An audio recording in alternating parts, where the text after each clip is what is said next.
welcome to Russell Heritage Golf. Hopefully you guys are all keeping really good. Today's video is a really good one because we are going to be talking about the driver. And we're not just going to be talking about what you need to do. I'm also going to showcase somebody who has gone from a really big slice to now being able to play a really nice high draw. So I'm going to be talking you through that sort of process as well. First of all, let's get stuck into some basics. I mean, like real basic stuff, okay, when it comes to hitting high draws with the driver. Let's just be really blunt. The first thing that you're going to have to do is just make sure that your alignment is good, okay? Double check your alignment. I know loads of golfers that are trying to hit draws that are massively trying to aim over towards the right-hand side, thinking that if they do that, they'll be able to. No, just make sure your alignment's good, okay? Keep the club face nice and square. Don't try and close the face at address. Don't try and cheat it. Anything like that. It's not going to work for you. And get the face nice and square in the address position. Get your ball position moving slightly towards the left-hand side or lead-hand side. And that's the absolute must. Let's point out and just gloss over a few little basic things here. We know that the club head, as you've heard it a million times before, we know that the club head should be traveling on an in to out direction, which essentially means it should be moving to the right of our target. Whilst doing that, we need to make sure the club face is pointing left at that point in time. Okay, so if we swing to the right and the club face is square, so it's aligned to that direction, it will go straight off towards the right hand side. If we swing to the right, but we manage to get the club face pointing left of that direction, then you'll start to see curvature. The problem that you're going to have in golf is if you close it too much, then it will always start relative to the face. So that's when it can quickly become into a bit of a sort of pull hook.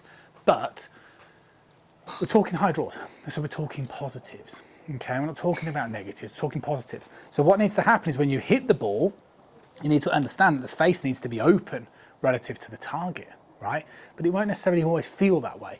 It will feel closed because of the direction you're swinging the club. But we kind of get that in to out, face has to be closing. You've seen the sort of drills before, the forearm rotation, swing out to 1 o'clock, you've heard it 1,000 times before. So the question is, why can't you do it? Well, the answer lies very much in the start to the downswing, okay? And the start to the downswing is really important because what you can't do in the start to the downswing is you can't sort of do any sort of movement like this.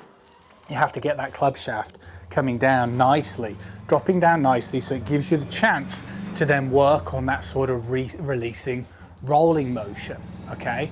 That's the one thing that 100% that we really need to be doing. So, as they go out to go and get more golf balls, so we need that sort of motion going on. So the question therefore is, well, how do you get that motion? Well, this is where Mark comes in, okay? So when I first met Mark, good golfer, 7, 8 handicap, something like that. Good iron player, I should say, but couldn't hit driver. Or he could, but it was horrendous slicey. And the shaft angle would come down really vertical and it was just messy. And the reason for this, quite simply, the spine angle. I used to step to the golf ball absolutely fine, right? He would create the tilt in the address position, there was nothing wrong there. But what happened is in the backswing, Mark would lose the tilt, right? So he'd sort of swing back and then he'd end up in a very vertical spine angle. And this is the problem, you see. Start doing this is going to promote that sort of over-the-top motion. The sort of best way of thinking about this is, if you imagine now, hold my driver right hand only whilst keeping it on sort of plane. If I sort of swing back, but I get my spine angle very vertical and I sort of rotate, then my right shoulder will come sort of just straight over. And that's going to have this effect on the club, you see, like so. Now, you're going to have to start pulling that club down as well, everybody does, and that's going to create that sort of steepening effect. Whilst if I now tilt and I rotate around my tilt, okay, not rotate this way, yeah, then you'll start to see the way I drop it in the slot, yeah? See, I'm rotating now around my tilt, boom, boom, delivery. And that was the big thing for Mark. And that was exactly what you all need to do. If you want to stand there and hit high draws, you know that you should be open to closing and rolling. But the reason why you can't do it, it comes fundamentally down to the fact that, you know, you just don't get that transition and that rotation correct. And that's how you're going to get that sort of drawing ball. Feel like you would like support during your sort of swing transition, then check out the online lessons, because that's exactly what I did with Mark. We've done everything online to make this sort of swing change. But the sort of hidden secret behind all of this is that to be able to hit that drawing shape, I've shared it with you. Those are the things that you fundamentally need to be able to do. What you need to do though is you need to have confidence in doing them.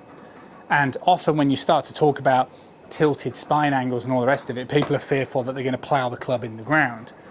But these sort of things don't actually end up materializing. So you kind of have to have confidence, and you kind of have to shatter that sort of perceived idea that if you make a sudden change, like dropping the trail shoulder down, that you feel like the club is going to hit the ground. And what you've got to do is you've kind of got to learn that as you're dropping that, you can still rotate, bring the club down on the back of the golf ball, and 100% it can work.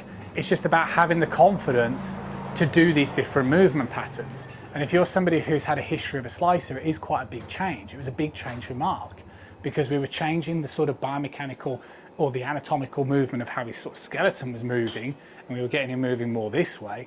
And then what he had to do, he was so used to coming down steep out to in with an open face, we also had to re-educate him how to get that feeling of rolling and releasing. But, and this is the big thing, it was going to be really difficult to improve him as a golfer without improving the driver, because he was already quite a low handicap. But I feel confident now. Now he's already got his handicap down to a 5 handicap. I feel much more confident in his ability to lower it even further. And the reason why we'll be able to lower it further is because this new draw shape will give him much more distance, retain the same level of accuracy, if not more than he had previously. But if he starts hitting it longer and he retains that accuracy he had previously, he's going to be hitting less clubs into greens. It's going to make the game a lot easier. And when you have those days when you find fairways, that's when you can score. And if on those days you're hitting the greens and you knock a few putts in, that's when you can score well beneath your handicap. So if you are somebody who is struggling with your driver, don't hide away from it. You really do need to confront it. It's really worth it. See you guys again soon.